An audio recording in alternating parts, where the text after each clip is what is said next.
সম্মানিত ভিউয়ার্স, কেমন আছেন সবাই? আশা করি আল্লাহর রহমতে ভালো আছেন, সুস্থ আছেন। আপনাদের সাথে আমি রয়েছি মোহাম্মদ রাশেদ মোশাররফ, শিক্ষক নিবন্ধনধারী, কারিগরি শিক্ষা ও trade instructor, Itna Nurpur DD মাদ্রাসা, ইটনা কিশোরগঞ্জ। সম্মানিত ভিউয়ার্স, আপনারা দেখছেন ভোকেশনাল টিভি। সম্মানিত ভিউয়ার্স, আজকের আলোচ্য বিষয় ষষ্ঠ গণবিজ্ঞপ্তি 2025-এ অনলাইন আবেদনে প্রতিষ্ঠান চয়েসের অধিদপ্তরগুলোর সাংকেতিক নামগুলো সম্পর্কে আলোচনা। সম্মানিত ভিউয়ার্স, আপনারা সবাই জানেন যে বেসরকারি স্কুল, কলেজ, মাদ্রাসা এবং কারিগরি শিক্ষা প্রতিষ্ঠান রয়েছে সারা বাংলাদেশে 35,000, যেটি এমপিওভুক্ত বা মান্থলি পেমেন্ট অর্ডারের অধীনে চলে।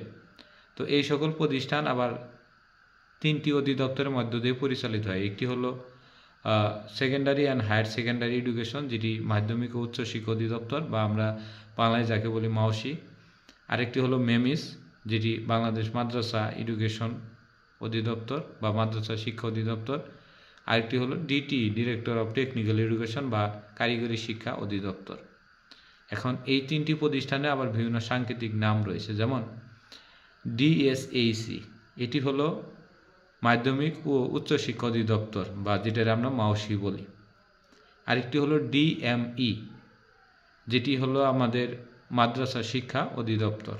আরেকটি হলো DTE, director of technical education, যেটি কারিগরি শিক্ষা অধিদপ্তর। এখন এই তিনটি কিন্তু একসাথে থাকে না, এর সাথে আবার কিছু সময় দেখতে পারি আমরা ডিএসএইসি, ডিটিই।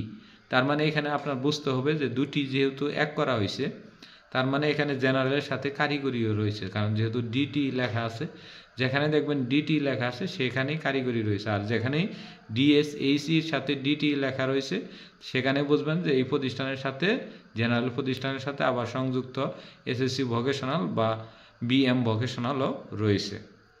আবার আরেকটি হয়েছে ডিএমই, ডিটিই, মানে এর সাথে বুঝতে হবে যে আপনার ওই সব মাদ্রাসার সাথে আপনার ভোকেশনালও রয়েছে।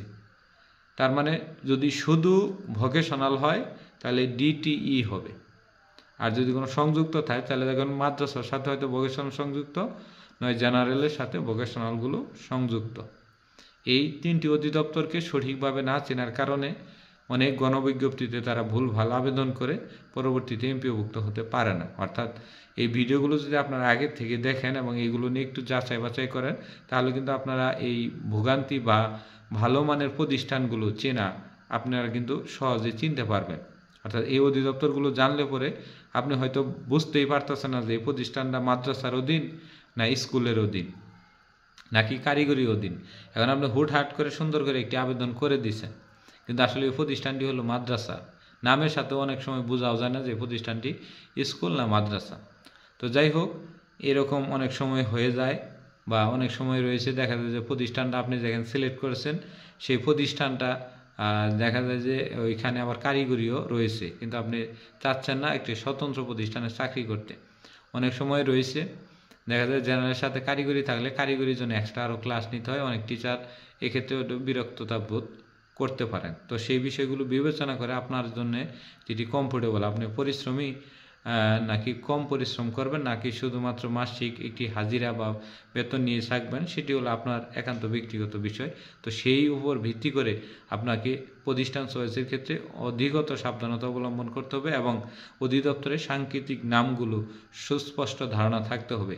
যদি এক্ষেত্রে কোনো ব্যত্যয় ঘটে তবে সেক্ষেত্রে আপনি ভুল বা এমপিওভুক্ত হতে আপনি অনেক সমস্যায় পড়ে যাবেন। তো আশা করি আমার ভিডিওটি বুঝেছেন। যদি এই ধরনের আরও কোনো সমস্যা থাকে তাহলে অবশ্যই কমেন্ট করবেন, আমরা কমেন্টে উত্তর দেওয়ার চেষ্টা করব। তো ধন্যবাদ সবাইকে, সবাই ভালো থাকবেন, সবাই ভোকেশনাল টিভির সাথেই থাকুন।